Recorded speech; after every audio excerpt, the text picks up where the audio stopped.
क्या आप जानते हैं कि भारी मात्रा में कच्चा तेल खरीदने वाला भारत आज दुनिया को तैयार ईंधन भी बेच रहा है। यूरोप से लेकर अफ्रीका तक कई देशों के लिए भारत एक बेहद अहम फ्यूल सप्लायर कैसे बन गया और वैश्विक तेल बाजार में ऐसा क्या बदला कि भारत की रिफाइनरियों की अहमियत बढ़ गई। इस कहानी की शुरुआत भारत की एक बड़ी कमजोरी से होती है।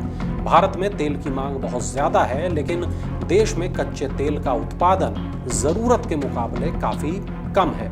इसलिए भारत अपनी जरूरत का ज्यादातर कच्चा तेल विदेशों से खरीदता है। लेकिन इसी कमजोरी के बीच भारत ने एक बड़ी ताकत को भी तैयार किया है।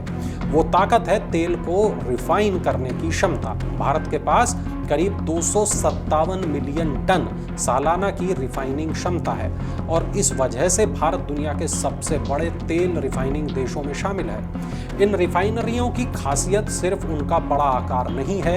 भारत की कई आधुनिक रिफाइनरियां अलग अलग किस्म के कच्चे तेल को प्रोसेस कर सकती हैं। इससे भारतीय कंपनियों के पास खरीदारी के ज्यादा विकल्प होते हैं। वो कीमत, गुणवत्ता और उपलब्धता को देखकर अलग अलग देशों से कच्चा तेल खरीद सकती हैं। फिर रिफाइनरियों में इससे पेट्रोल, डीजल और विमान ईंधन यानी ATF जैसे उत्पाद बनाए जाते हैं।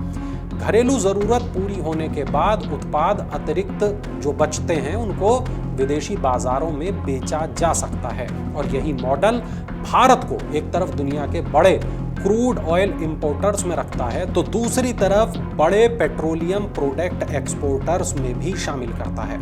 अंतर्राष्ट्रीय ऊर्जा एजेंसी यानी IEA के मुताबिक साल 2023 में भारत दुनिया का छठा सबसे बड़ा रिफाइंड पेट्रोलियम उत्पाद निर्यातक था। उस समय भारत से करीब 12 लाख बैरल प्रतिदिन पेट्रोलियम उत्पादों का निर्यात हो रहा था। लेकिन इन उत्पादों के खरीदार केवल भारत के आसपास के देश नहीं हैं। इनका बाजार हजारों किलोमीटर दूर तक फैला है और इसका सबसे अच्छा उदाहरण यूरोप है। साल 2024 के व्यापार आंकड़ों के मुताबिक नीदरलैंड भारत से पेट्रोलियम उत्पाद खरीदने वाले सबसे बड़े बाजारों में शामिल था। फ्रांस जैसे दूसरे यूरोपीय देशों में भी भारत से पेट्रोलियम उत्पाद पहुंचे और इसके पीछे एक बड़ा वैश्विक बदलाव भी है। साल 2022 में रूस यूक्रेन युद्ध शुरू हुआ। इसके बाद दुनिया के तेल कारोबार का जो नक्शा है वो ही बदल गया। यूरोप ने रूस से आने वाले पेट्रोलियम उत्पादों पर अपनी निर्भरता घटाई। इससे डीजल और दूसरे ईंधन के लिए वैकल्पिक सप्लायर की जरूरत बढ़ी। एशिया की बड़ी रिफाइनरियों के लिए एक नया अवसर था, एक नया मौका था। भारत भी इसका फायदा उठाने की स्थिति में था। यही कारण है कि IEA ने ग्लोबल मार्केट में भारत को एक महत्वपूर्ण स्विंग सप्लायर बताया है, यानी एक ऐसा सप्लायर जो बदलती ग्लोबल मांग के बीच जो इंटरनेशनल मार्केट है वहां बड़ी मात्रा में तैयार ईंधन पहुंचा सकता है। यूरोप के साथ अफ्रीका में भी भारतीय पेट्रोलियम उत्पादों का बड़ा बाजार है। तंजानिया इसका प्रमुख उदाहरण है। 2024 के व्यापार आंकड़ों में तंजानिया भारत के महत्वपूर्ण पेट्रोलियम उत्पाद खरीदारों में शामिल था। वहीं दक्षिण एशिया में स्थिति थोड़ी अलग है। नेपाल और भूटान जैसे पड़ोसी देशों को ईंधन जरूरतों में भारत लंबे समय से महत्वपूर्ण उनका सप्लायर रहा है और अब इस नेटवर्क से आगे एक नया समझौता चर्चा में है। ये समझौता भारत और मॉरिशस के बीच में हुआ है। भारत की सरकारी कंपनी इंडियन ऑयल और मॉरिशस की स्टेट ट्रेडिंग कॉरपोरेशन के बीच 5 साल का करार किया गया है। इसके तहत इंडियन ऑयल मॉरिशस की जरूरत के लिए पेट्रोलियम उत्पाद और जेट फ्यूल की सप्लाई करेगा। ये करार इसलिए खास है क्योंकि ये खुले बाजार में होने वाली सामान्य खरीद बिक्री तक सीमित नहीं है। ये लंबे समय तक ईंधन सप्लाई बनाए रखने से जुड़ा समझौता है और आने वाले सालों में भारत की रिफाइनिंग ताकत और बढ़ सकती है। IEA का अनुमान है कि 2030 तक भारत करीब 10 लाख बैरल प्रतिदिन की अतिरिक्त रिफाइनिंग क्षमता जोड़ सकता है और इस अनुमान की सबसे खास बात इसकी तुलना है। IEA के मुताबिक चीन को छोड़ दें तो भारत इस दशक के अंत तक किसी भी दूसरे देश से ज्यादा नई रिफाइनिंग क्षमता जोड़ सकता है, यानी आने वाले सालों में ग्लोबल रिफाइनिंग कारोबार में एशिया का वजन और बढ़ सकता है।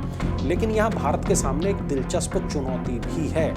भारत की अपनी तेल खपत बहुत तेजी से बढ़ रही है। अर्थव्यवस्था के विस्तार के साथ सड़क परिवहन, उद्योग और हवाई यात्रा में ईंधन की जरूरत बढ़ने की संभावना है। आईईए के अनुमान ये बताते हैं कि 2030 तक भारत ग्लोबल जो ऑयल मार्केट है, जो ग्लोबल तेल की मांग है, उसमें होने वाली बढ़ोतरी के सबसे बड़े स्रोतों में से एक होगा।